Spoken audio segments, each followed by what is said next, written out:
Mais c'est ce qui se passe quand tu sors avec un Québécois, tu te mets à parler kéboche tout le temps.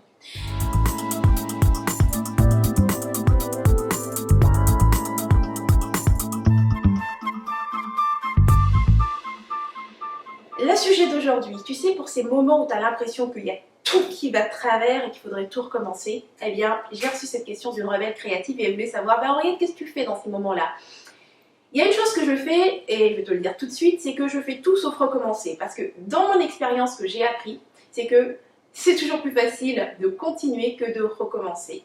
Alors, ce que je vais te partager aujourd'hui, ce sont les 3 étapes que je fais pour ces moments où j'ai l'impression que tout va de travers et qu'il faudrait tout recommencer. Mais pas dans le but de tout recommencer, mais simplement de continuer mon projet. Donc, la première étape que je fais, c'est de ne rien développer de nouveau. Okay, donc, première chose, tu ne développes rien de nouveau. Tu te contentes de faire ce que tu fais d'habitude. Donc par exemple pour Rebelle Créative, je publie tous les mercredis une capsule inspiration, c'est la chose attendue, c'est ce que tout le monde sait qui va arriver à partir de Rebelle Créative, eh bien je livre une capsule, un blog, tous les mercredis, point à la ligne. Est-ce que ce sera le meilleur blog, la meilleure capsule cette fois-là? Peut-être pas, mais ce n'est plus vraiment une question de qualité. Ici tu te concentres sur une seule chose. Continuer. Faire le strict minimum, le strict nécessaire pour que ça continue. La deuxième étape, c'est de simplement amener ta concentration sur autre chose. Tu sais, quand tu es sur un projet, souvent tu n'as plus le temps de t'occuper de d'autres aspects de ta vie que tu aimes bien.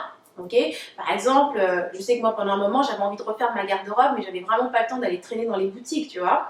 J'avais envie de refaire la déco chez moi, j'avais envie de voir des amis, j'avais envie de sortir, j'avais envie de faire un tas de choses, mais j'avais vraiment pas beaucoup de temps pour ça.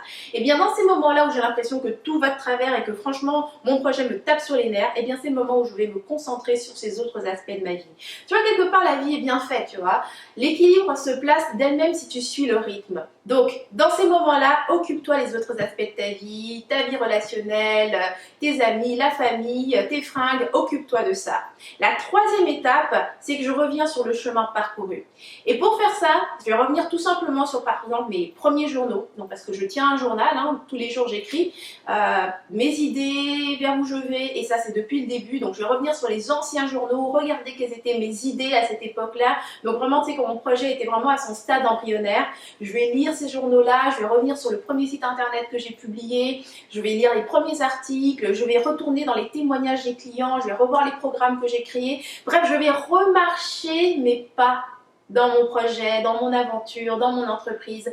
Et c'est ce qui va me permettre de comprendre pourquoi est-ce que maintenant, je suis à cette étape-ci. Parce que souvent, tu vois, quand tu as l'impression que tout va de travers, encore une fois, c'est que tu as le nez qui est complètement collé à ton projet. Il te manque de la perspective. Donc le fait de remarcher tes pas te permet d'apprécier le chemin parcouru et de mieux comprendre pourquoi est-ce qu'en ce moment tu es là. Pourquoi est-ce que peut-être ton projet semble au ralenti? Qu'est-ce qui se passe réellement autour de toi?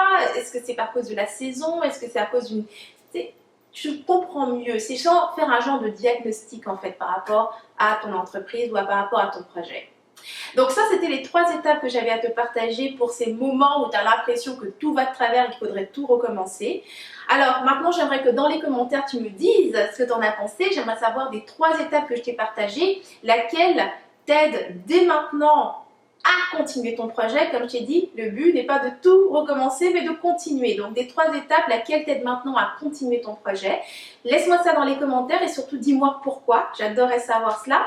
Alors voilà, ça termine cette inspiration. Si tu as aimé cette capsule, tu cliques sur j'aime, tu partages autour de toi, tu fais tourner l'amour autour de toi. Et si tu veux d'autres inspirations comme celle-ci, rejoins-moi sur rebellecreative.com, inscris-toi à Rebelle TV et je t'enverrai mes prochaines inspirations directement de mon cœur à ton mail.